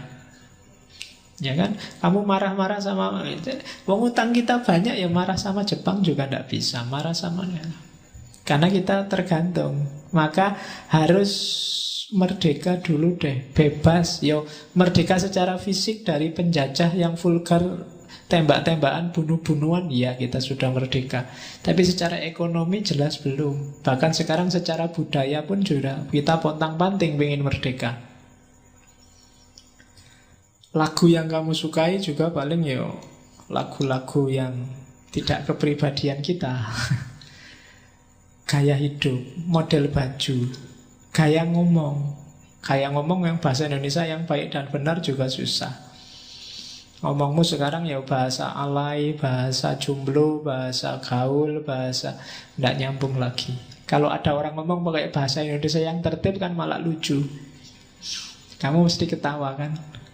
Marilah bersama-sama kita, kayak Murdiono zaman dulu menterinya Soeharto itu kan, kalau ngomong pelan bahasa Indonesianya bagus, cuma ya mboseni. Ya, oke, jadi tapi katanya Soekarno itu merdeka dulu deh yang penting. Setelah merdeka baru kita jayakan diri kita, baru kita membentuk masyarakat dunia baru. Karena Soekarno punya visi memperjuangkan dunia marginal, dunia ketiga, dunia timur yang sering dianggap masih terbelakang. Itu visi besarnya Soekarno, sehingga disegani banyak orang dan juga ditakuti banyak negara besar. Jadi Soekarno sukses bikin blok baru yang namanya non-blok zaman itu. Zaman itu kan ada blok timur, Rusia, blok barat, Amerika Barat, dan kawan-kawan. Nah, Soekarno sukses bikin non-blok. Meskipun non-blok itu hakikatnya ya blok baru. Jadi dari semula 2 blok, sekarang 3 blok. Nggak apa-apa, tapi kan sukses dia bikin itu. Dan bikin orang kagum. Wah, luar biasa. Karena memang orasinya bagus, bisa mempengaruhi banyak kepala negara. Terus prinsip perjuangannya ada 6. Yang pertama non-kooperasi, yang kedua mass forming, yang ketiga massa aksi, yang keempat radikalisme, yang kelima self-help, dan yang keenam self-reliance. Non-kooperasi itu maksudnya ndak usah kerjasama dengan lawan. Wong musuh kok diajak kerjasama. Kalau memang jelas-jelas prinsipnya berlawanan, ya zaman itu kan penjajah, ya ndak harus kooperatif. Jadi non-kooperasi itu bukan berarti jangan jadi anggota koperasi. Ya, non-kooperatif maksudnya jangan kerjasama. Jadi mandirilah. Ya kerjasama itu nanti kalau kita sendiri sudah sukses, sudah jadi, ya bolehlah kerjasama yang levelnya setara. Kalau level gak setara kerjasama, akhirnya yang terjadi kita minta-minta dan tergantung. Jadi mandiri dulu. Setelah kita bisa mandiri, baru mass forming. Mass forming itu ya menyusun kekuatan. Kita punya potensi apa? Punya sumber daya apa? Sumber daya alam, sumber daya manusia, kekuatan kita sampai di mana? Setelah itu apa? Mass action, massa aksi. Jadi Kita gerak bareng-bareng, kita kerja bareng-bareng. Jangan satu kerja, satu duduk. Semuanya kerja, tidak ada yang mandor. Kan sekarang kan gitu, ada yang temannya kerja, kamu jadi mandornya. Cuma lihat, sama ngobrol. Nggak, Mas Aksi itu semua gerak. Jadi mandiri, kemudian memahami kekuatan dan kelemahan, mass forming, struktur kekuatan kita di mana, terus mass action, kita gerak bersama-sama, dan yang keempat, radikal. Radikal itu bahasa Jawanya sak pol-pole pokoknya, jangan ditahan-tahan, serius, sedalam-dalamnya, sekuat-kuatnya, ya wis sak pol-pole, ya wis. Jangan tanggung-tanggung. Wah, mungkin gitu bahasa Indonesianya. Nggak usah nanggung wis. Nah, iya, ayo serius. Nah, enggak ya enggak. Nah, itu namanya radikal. Makanya filsafat itu berpikir secara radikal. Berarti apa? Mikir sak pol-pole. Nggak usah dibatasi sebentar-sebentar. Ini layak dipikir apa enggak? Dipikir aja, wong cuma mikir aja kok. Ini boleh dipikir apa enggak ya? Ya dipikir aja kalau memang bisa. Kalau buntu lah nanti mandek-mandek sendiri. Nah itu sak pol-pole. Kan sering ada yang tanya, Pak, akal itu kan terbatas, Pak. Batasnya di mana, Pak? Ya batasnya sak kuatmu wis. Mikir aja sampai mentok. Nah, mentok itu batasnya. Besok mungkin kamu tambah pinter, yang tadi mentok kelewatan. Nah, terus berarti itu semakin dalam. Sampai mentok lagi, biar aja. Jadi selalu sampai mentok, itu namanya radikal. Nggak usah dibatas-batasi apa, mikir nggak usah. Kalau perbuatan harus kamu hati-hati, dibatasi. Tapi kalau mikir enggak, susah orang membatasi orang mikir. Jangan mikir aku loh ya, jangan mikir aku ya. Raiso, kalau dia mikir ya aku pikir. Ya kan? Sudahlah, lupakan aku. Nggak bisa, kalau sudah dipikir, emangnya bisa ngelarang? Emangnya kamu ngerti? Ayo mikir aku, kan nggak bisa, nggak kelihatan. Jadi mikir harus radikal. Nah ini juga perjuangan juga harus radikal. Sak pol-pole, sak kuate. Makanya silahkan kamu definisikan. Kalau ada yang bilang ada aliran namanya Islam radikal. Itu Islam sak pol-pole pokoknya, sak jeru-jeru nih Islam. Terus self-help. Self-help itu mampu melayani dirinya sendiri, tidak manja, mandiri. Jadi butuhmu apa dan kamu sendiri bisa memenuhi, tidak tergantung, itu self-help. Dan yang terakhir self-reliant. Self-reliant itu percaya diri. Semakin kamu tidak percaya diri sebagai bangsa Indonesia, ya semakin tidak bisa radikal, tidak bisa pol, semakin nggak bisa gerak bersama, semakin kekuatanmu lemah dan tergantung. Maka harus percaya diri. Kadang-kadang kan kamu gitu, ada misalnya olahraga sepak bola, kalau sudah Indonesia kan kamu sudah nggak pede. Indonesia mesti kalah, kan selalu gitu. Sekarang bulu tangkis saja dulu pede, sekarang nggak pede. Nice. Indonesia mesti kalah, wah tidak bisa dipercaya. Nah kan gitu. Jadi Indonesia itu kalau sepak bola menang juga tidak ngerti kok bisa menang ya. Heran sendiri. Apalagi kalah. Kalau kalah memang wajar. Jadi sebentar lagi bulu tangkis juga gitu. Loh kok bisa menang, biasanya kalah. Nah itu berarti apa? Tidak punya self-reliance, tidak punya kepercayaan diri. Itu prinsip. Jadi non-kooperatif, mass forming, masa aksi, radikal, self-help, dan self-reliance. Terus pengembangan konsepnya ini yang dipakai Jokowi. Tadi kan marhainisme. Akhirnya dirumuskanlah di 3 konsep pengembangan. Yang pertama namanya Trisakti. Trisakti itu wujudkanlah Indonesia yang berdaulat di bidang politik, berdikari di bidang ekonomi, dan berkepribadian di bidang kebudayaan. Nah, Ini diucapkan enak, didengarkan enak, dijalankan susah. Ya, enak loh kamu baca. Kan manduk-manduk mesti, oh iya kita harus berdaulat di bidang politik. Iya, tapi ngelakon ini susah. Levelnya presiden kayak Jokowi aja, yo ambil nafas besar kalau ditanya gimana mewujudkannya. Jadi apalagi situasi hari ini, Indonesia kan tidak karu-karuan. Kita lihat aja mengelus dada itu, tidak tahu dadanya siapa. Jadi kita harus berdaulat di bidang politik, berarti mandiri, tidak diintervensi oleh siapapun. Kita rancang sendiri, kita implementasikan sendiri, dan akibatnya enak atau susah kita tanggung sendiri. Sekarang banyak orang merancang, menjalankan, kalau sudah nyampe di level akibat terus podo lari, tidak mau tanggung jawab. Terus berdikari. Berdikari ini istilah khas di era Soekarno. Berdikari itu singkatan dari berdiri di atas kaki sendiri. Jangan pakai kakinya orang lain. Berarti apa? Mandiri secara ekonomi, bisa mencukupi dirinya sendiri. Tidak ada bantuan asing pun bisa.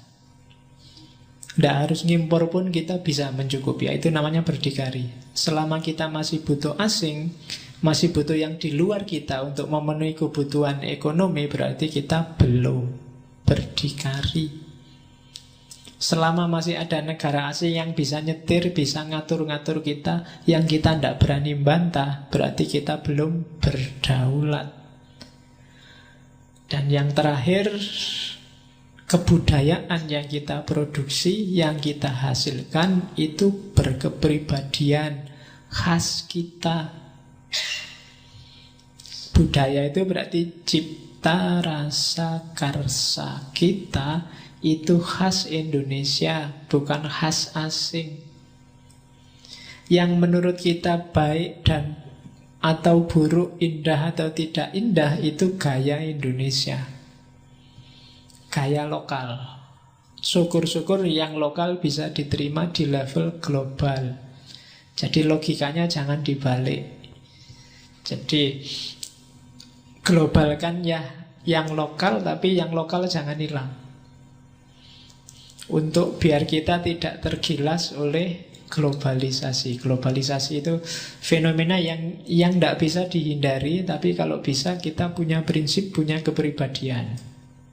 Jadi kepribadian di bidang kebudayaan. Kalau enggak nanti Indonesia hilang. Nanti orang kesini bingung, ini Indonesianya mana? Arab ada, Barat ada, Indonesia sebelah mana yang Indonesia ya? Nah, nanti jangan-jangan gitu. Kenapa? Kita kehilangan kepribadian kita sendiri. Yang khas Indonesia tidak ada. Oke. Terus ini pengembangan selanjutnya, pengembangan konsep manani selanjutnya yang saya bilang tadi, Pancasila. Kalau Pancasila masih terlalu banyak, bisa diringkas jadi Trisila. Trisila itu yang tadi, sosionasionalisme, sosiodemokrat, dan ketuhanan yang Maha Esa.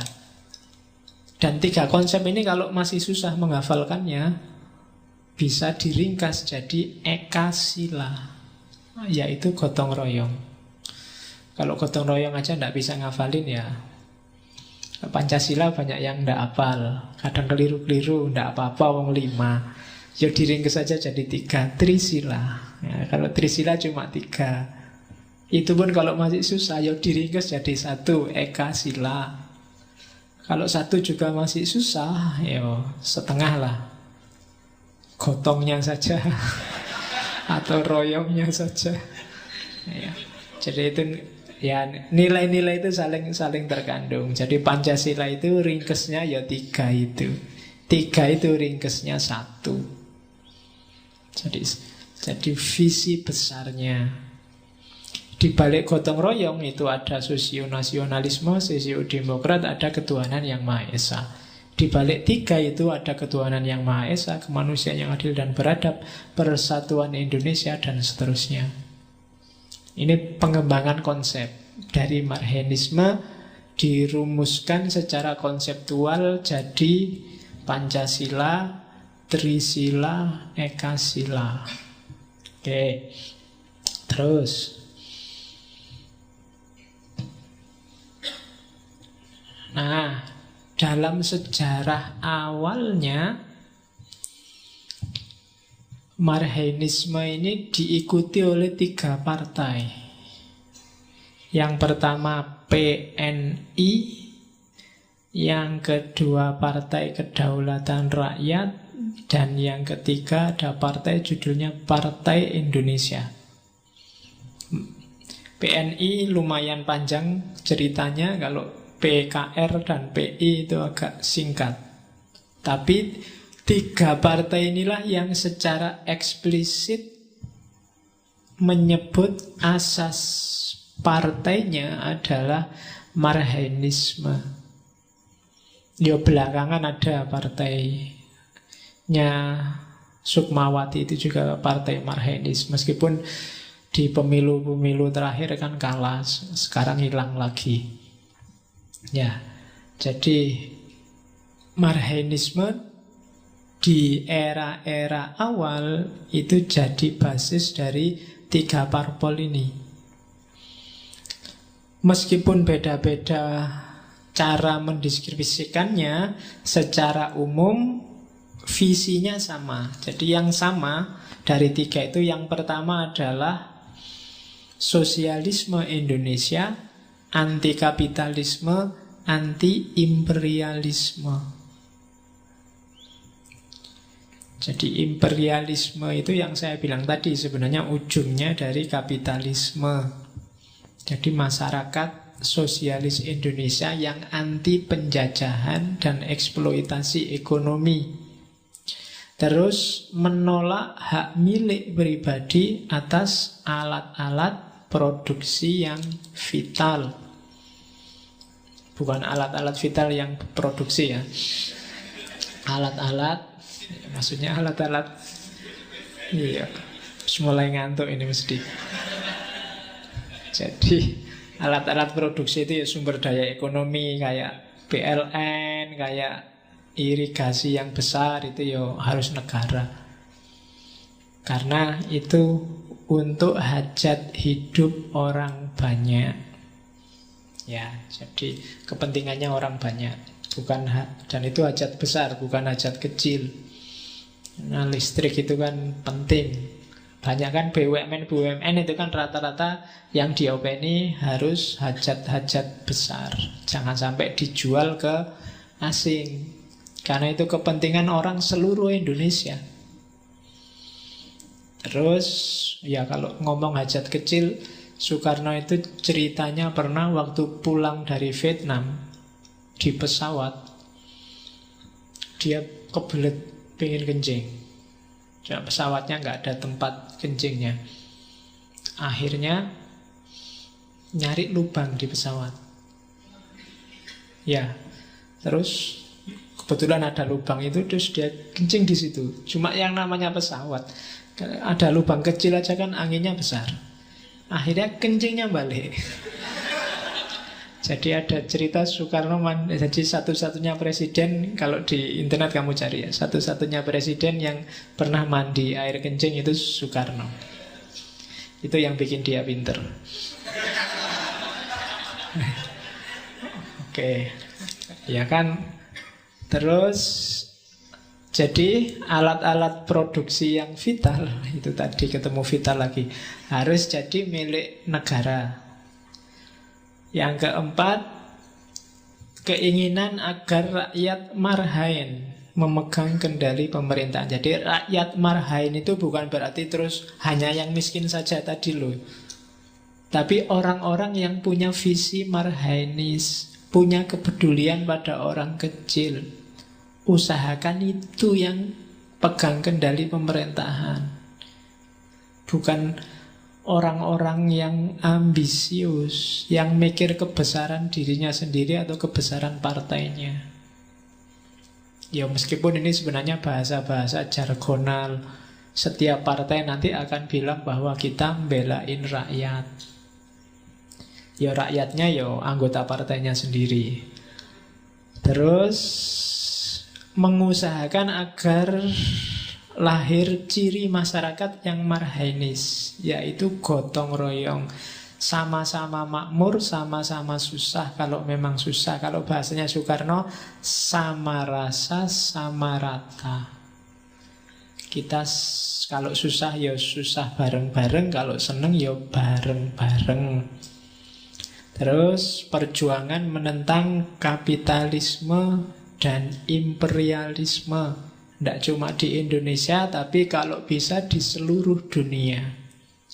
Jangan sampai ada penjajahan dengan model apapun. Oke, jadi 6 itu konsep yang sama dari banyak partai yang platformnya marhainis. Nah, sekarang prakteknya. Jadi setelah tadi konsepnya, kemudian diadopsi oleh banyak partai, Soekarno sendiri nanti merancang praksis marhainismenya. Karena dia presiden, maka konsep marhainisnya bisa diwujudkan dalam kenyataan. Yang pertama, di bidang politik, Soekarno punya visi untuk melakukan retooling. Jadi retooling itu dievaluasi ulang. Yang rusak kalau bisa diberesin, didandanin ya didandanin. Yang sudah nggak mungkin diperbaiki ya diganti. Itu namanya retooling. Jadi hari ini orang menyebutnya reshuffle. Jadi dicari mana yang masih fungsi, mana yang macet. Yang macet diganti. Itu namanya retooling. Dan gak cuma menteri, tapi semuanya, termasuk DPR, Angkatan Darat, Angkatan Laut, Angkatan Udara, polisi, semua diretooling untuk menyamakan visi. Karena negara itu kan kayak kapal. Kalau para awak kapalnya ndak punya visi yang sama, ya kapalnya bingung nanti. Muter-muter ndak jelas kemana. Maka carilah orang-orang yang punya visi sama. Atau paling enggak bisa diajak kerjasama untuk mewujudkan visi. Itu gunanya retooling. Maka Soekarno dikenal sering melakukan retooling. Kabinet itu kan sering gonta-ganti. Dan itu kadang-kadang jadi blunder. Yang kedua, ini nanti yang juga secara nggak langsung jadi blunder. Tadi dia mengkritik demokrasi liberal. Untuk menghindari demokrasi yang liberal, dia ganti dengan demokrasi terpimpin. Ini yang saya bilang jadi blunder. Akhirnya apa? Ndak sadar pelan-pelan langkahnya jatuh agak mirip-mirip ke fasis. Nasionalisme yang berlebihan, yang jatuhnya totaliter. Apa-apa mau diatur sendiri. Nah, itu kelemahannya.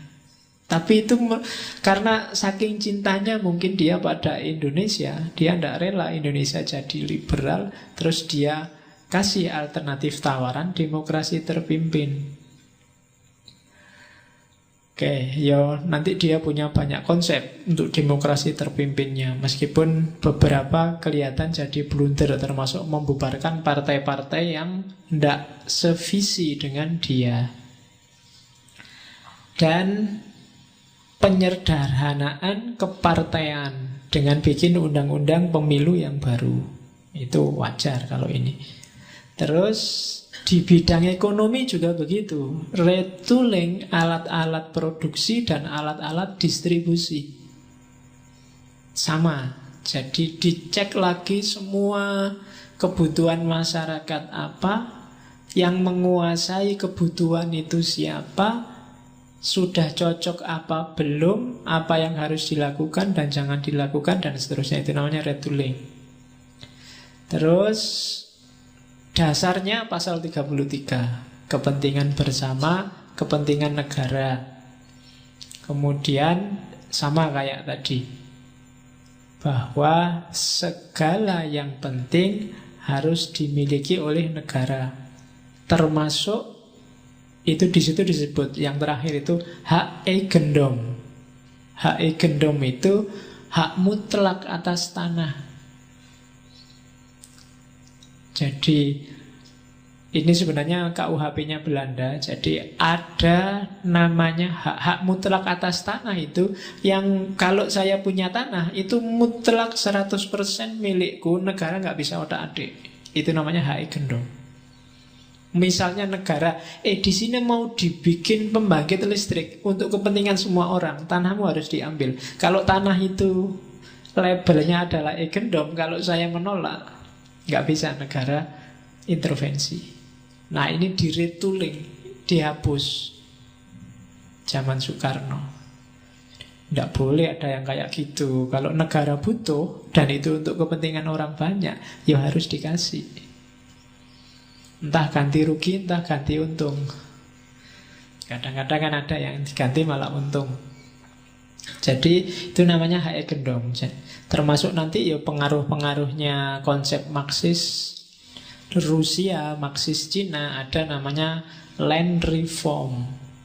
Land reform itu nanti yang memunculkan pemberontakan di mana-mana. Orang yang punya tanah mau diatur ulang.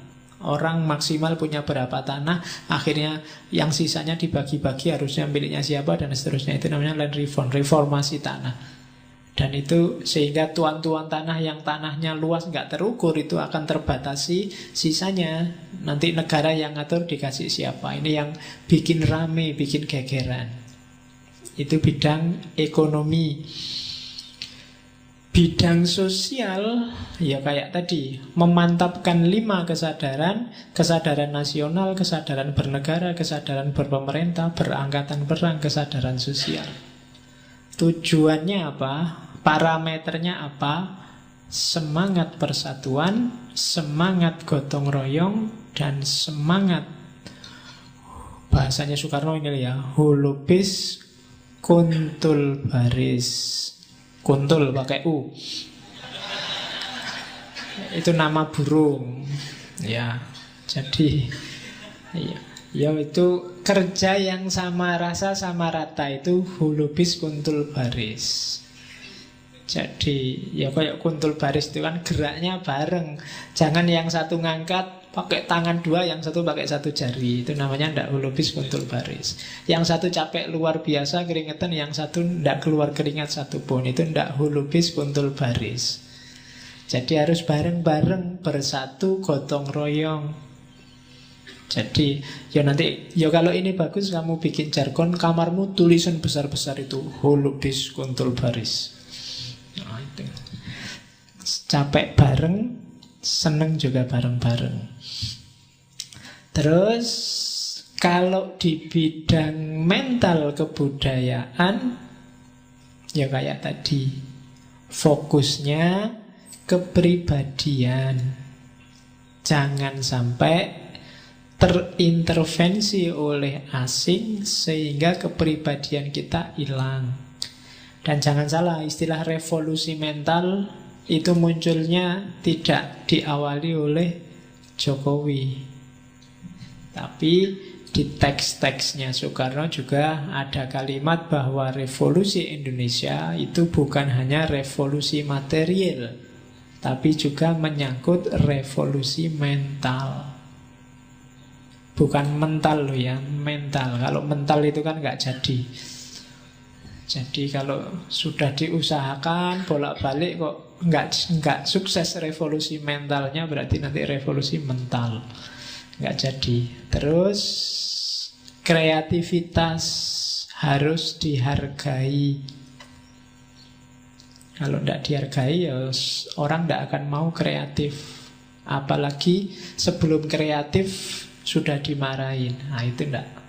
susah. Jadi kreativitas, bahasa agamanya kreatif itu bid'ah.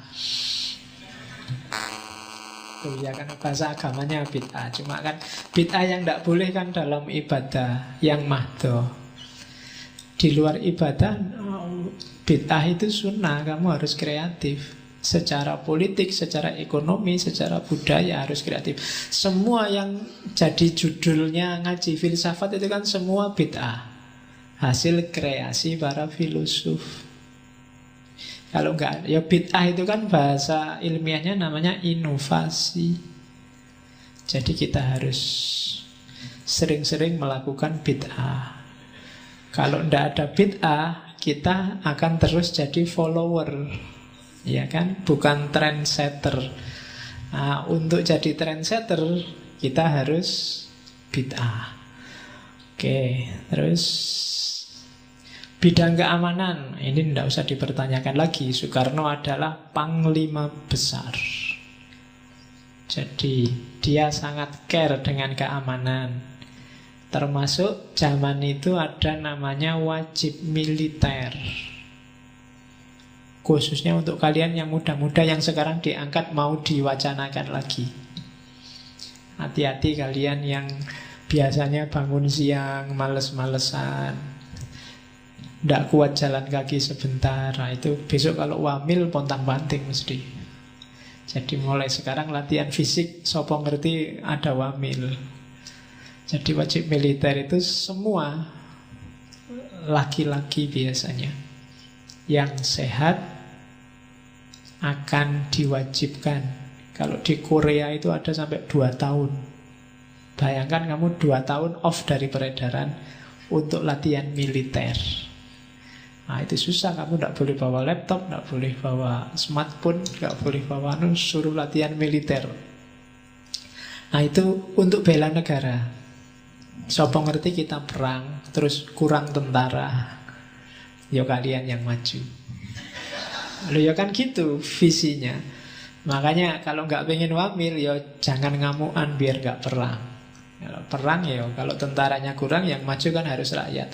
Zaman dulu ada Hankam Rata, pertahanan keamanan rakyat semesta.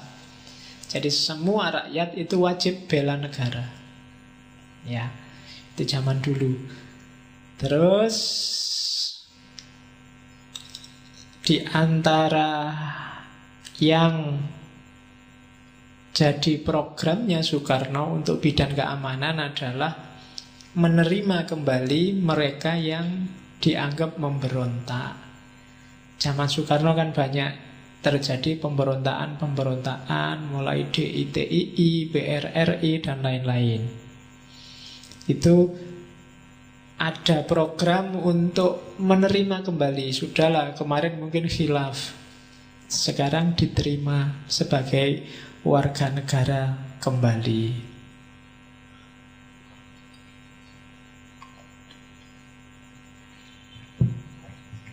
Nah, terakhir. Belum. Iya, ini istilah murni dari Soekarno. Saya tidak bikin-bikin. Jadi waktu Soekarno tinggal di Flores, itu dia banyak baca buku-buku agama, beberapa kali nulis di tabloid, di majalah, khususnya yang terkenal di Panji Mas. Dan di situ dia, di antara gurunya adalah Ahasan yang tokoh Persis itu. Jadi pikiran-pikirannya banyak. Yang paling terkenal adalah Islam Sontoloyo. Dia nulis Islam Sontoloyo itu dalam kasus, jadi satu ketika ada kasus pencabulan guru agama, ustadz, kiai pada santrinya. Jadi ada cerita begitu. Jadi ada seorang kiai yang kayak gini nih ngajar. Santrinya kan ada santri cowok, ada santri cewek. Menurut ilmunya kiai itu tidak boleh saya ngajar santriwati kayak gini sebelum halal, karena bukan muhrimnya. Nah, biar saya bisa ngajar, tiap santri harus ijab kabul dulu, formalitasnya loh gitu. Jadi sama ustadznya ijab kabul. Kalau sudah ijab kabul kan tidak apa-apa kayak gini ngaji. Nah, Akhirnya, yo alasannya kayaknya ndak apa-apa, wong formalitas saja kok, kan gitu. Nah, meskipun awalnya itu formalitas biar bisa ngajar, akhirnya jadi formal. Ndak ada litasnya. Dianggap istrinya beneran, sampai ada yang hamil segala. Waktu ada rame-rame mengkomplain kiai itu, si kiai ini bilang, lah kok saya disalahkan, ini sudah sesuai dengan ajaran Islam kok. Wong sudah ijab kabul, sudah sah menurut agama, kok saya dimarahi? Kan ajaran Islam memang begitu, sudah halal jadi istriku. Lah kalau cuma ijab kabul aja nggak kecut misalnya, nggak dapat apa-apa. Itu jawabannya kiai itu nanti antara lain yang katanya, wah itu jenis Islam Sontoloyo itu yang kayak gitu. Jadi apa sih? Menafsirkan Islam untuk kesenangannya sendiri. Jadi berarti apa? Yang bunyi duluan keinginanmu, terus nyari sandaran agama. Jadi kamu suka atau tidak suka dulu, terus baru nyari agama. Itu namanya Islam Sontoloyo. Kamu milih apa dulu, baru nyari dalil dari agama. Itu Islam Sontoloyo. Kenapa kok lahir orang-orang Sontoloyo ini? Katanya Soekarno, biasanya karena fanatisme dan fikih yang dogmatis, kaku, buta realitas. Jadi fikih yang langit, tidak ngerti realitas, bunyinya itu ya itu yang sering jadi masalah. Dan orang-orang Sontoloyo ini, katanya Soekarno, cirinya 5. Yang pertama apa? Royal, mengkafirkan orang. Ini zaman dulu Soekarno sudah bisa ngomong kayak gini. Mungkin agak relevan sama hari ini ya.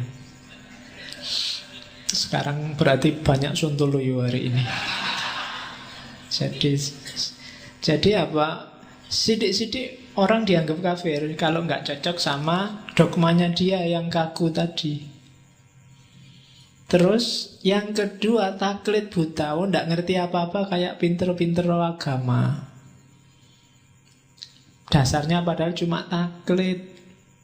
Tadi kiainya ngomong begitu, sesuai yang dia pahami dari bacaannya cuma itu. Jadi itu namanya taklid. Yang ketiga, formalitas, mengutamakan formalisme fikih. Akhlaknya hilang, fikihnya saja. Ya memang secara fikih ya sah kan, tak ijab kabul kan sudah sah, mau tapain aja kan boleh. Wong sudah ijab kabul. Jadi cuma ya akhlaknya di mana? Santrinya jumlahnya berapa itu? Kalau ngajar santri 10 masa diijab kabul kabeh? Nggak boleh, harusnya paling banyak 4. Ya 4 tapi ganti-ganti mungkin ya. Setelah 4 yang ini dicerai, ganti ijab kabul yang ini 4. Mungkin begitu. Dan itulah main-mainnya fikih. Itu kan kayak kemarin ada hadis apa? Kalau ada perempuan yang menolak suaminya minta itu, tapi perempuannya nolak, maka dia akan dilaknat oleh malaikat sampai pagi. Ya kan? Kan ada hadis kayak gitu. Nah itu kalau mau akal-akalan, caranya gimana biar tidak dilaknat oleh perempuan? Enggak. Di rumah itu kasihlah gambar anjing.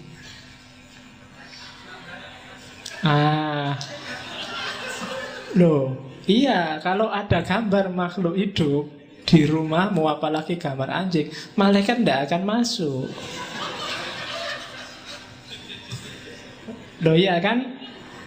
Kan dilaknat malaikat tadi. Malaikatnya biar nggak ngelihat terus melaknat kan, biar aja dia kasih gambar anjing dulu di depan rumah, atau patung anjing di depan, wis tidak mau masuk malaikatnya. Loh itu kan kalau mau main-main sama dalil. Iso di strategi gitu. Wong fikih kok. Ya kan? Nah, kalau orang hanya basisnya fikih, ya hasilnya ya menang-menangan sesuai kepentingannya sendiri. Ya padahal mungkin hadis itu kan punya visi moral yo. Kalau perempuan tidak ada halangan apa-apa, ngapain sih diajak kok menolak kan gitu. Terus biasanya orang-orang ini tidak melek sejarah, ngertinya cuma kitab fikih, tidak bisa membaca realitas, tidak bisa membaca kenyataan hidup. Hidupnya di langit, tidak di bumi. Dan yang terakhir, kadang-kadang karena kepentingannya, hadis lemah pun dijadiin pegangan. Nah, ini orang yang punya 5 ciri ini adalah mereka kaum muslimin suntuluyu. Jadi Islam suntuluyu itu, ya itu bahasanya Soekarno. Ya mungkin kapan-kapan kalau ada yang mau ngangkat tesis apa skripsi Islam Sontoloyonya Soekarno, ini nanti debat. Dia sering debat sama Nasir karena visi keislamannya beda. Kalau katanya Soekarno, ya fikih itu harus didasarkan pada rasio. Yang pertama, rasio analitis, jadi sesuai dengan visinya syariah, bukan fikih. Jadi syariah beda sama fikih. Itu rasio analitis dan rasio dialektis. Harus ngerti dinamika masyarakat. Baru fikih bisa kontekstual, sesuai dengan ruang dan waktu. Kalau kehilangan dua itu, ya akhirnya taklid buta, kaku. Kayak itu Islam Sontoloyo. Itu saya ambil terakhir karena Soekarno itu punya visi besar zaman itu, karena ada 3 faksi. Kelompok agama yaitu Islam, kemudian kelompok nasionalis PNI dia dan kawan-kawan, dan yang ketiga kelompok komunis. Bagi dia ini variabel-variabel yang sama-sama Indonesianya, sama-sama sebangsa, setanah air, jadi nggak boleh ada yang disingkirkan. Jadi Islam, nasionalisme, dan komunisme. Akhirnya lahirlah konsep Nasakom. Meskipun konsep ini nggak jalan. Kenapa nggak jalan? Ya karena yang komunis nggak akan mau gabung sama Islam, yang Islam juga nggak akan mau ketemu sama komunis. Jadi akhirnya konsep itu nggak jalan. Mau nggak mau, karena dinamika pemikirannya yang cenderung Marxis, akhirnya Soekarno secara nggak sadar sering meminggirkan ideologi kanan. Termasuk ketika dia membubarkan Masyumi, membubarkan PSI, kemudian melarang Mani Kebu, dan seterusnya. Itu kan ideologi-ideologi kanan. Jadi karena memang dia visinya visi kiri. Apalagi ketika dia matok demokrasi yang terpimpin, apa-apa harus sesuai visinya dia. Sehingga variasi ideologi yang kanan banyak tersisihkan. Nanti dibalas oleh Soeharto, dia menghabisi yang kiri. Nah, itu cerita-cerita lucu di Indonesia ketika terjadi habis menghabisi ideologi. Oke, sudah jam 10. Ini potongan dari kalimatnya Soekarno. Kamu baca sendiri, saya nggak bisa intonasinya Soekarno. Jadi siapa yang kebangsaan, siapa yang Islam, itu juga harus diintonasi yang bagus. Kami menggoyangkan langit, menggempakan darat, itu hanya Soekarno yang bisa. Kalau kamu yang baca mungkin ndak ngangkat. Oke, ya jadi apalagi saya wis orang angkat belas. Ya, jadi bangsa yang kerja keras bukan bangsa tempe. Nek aku kan wis levelnya memang tempe. Bukan bangsa kuli. Bangsa yang rela menderita demi pembelian cita-cita. Ini yang saya ambil, bagus. Learning without thinking is useless, but thinking without learning is very dangerous. Belajar tapi tidak mikir itu tidak ada gunanya, paling kamu hafalan. Mikir tapi tidak belajar itu bahaya, kamu ngawur mesti. Jadi hati-hati ya. Yos, jangan merasa pinter aku iso mikir dhewe. Tetap harus belajar, harus baca-baca. Karena kalau kamu mikir sendiri kadang-kadang bahaya. Dan juga jangan nggak mikir, nyari bahan terus, informasi dikumpulin terus tapi nggak dianalisis sama sekali. Itu tidak ada gunanya. Jadi learning without thinking is useless, but thinking without learning is very dangerous. Ini kalimat-kalimat terakhir. Jadikan deritaku ini sebagai kesaksian bahwa kekuasaan seorang presiden sekalipun ada batasnya. Karena kekuasaan yang langgeng hanyalah kekuasaan rakyat, dan di atas segalanya adalah kekuasaan Tuhan Yang Maha Esa. Ini fase-fase terakhir kehidupannya Soekarno. Jadi ambil pelajaran itu paling tidak dari dia hari ini, bahwa tidak ada kekuasaan sebesar apapun yang tidak terbatas.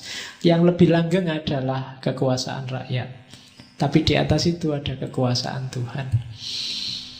Terakhir, saya tidak tahu dari buku apa, tapi di internet banyak dipakai orang, kalimatnya Soekarno. Ada saatnya dalam hidupmu engkau ingin sendiri saja, bersama angin menceritakan seluruh rahasia, lalu meneteskan air mata. Soekarno tahun 33, dalam pengasingan ini pasti. Oke, saya kira itu sudah jam 10. Itulah Marhainisme, basis filosofi kehidupan di Indonesia, kehidupan kenegaraan di Indonesia yang melahirkan Pancasila. Oke, politik alternatif sudah selesai.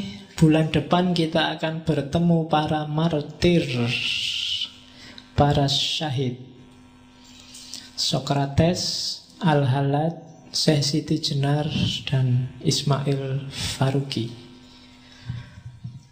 Saya akhiri sekian. Kurang lebihnya mohon maaf. Wallahul muwaffiq, wallahu a'lam bissawab. Wassalamualaikum warahmatullahi wabarakatuh.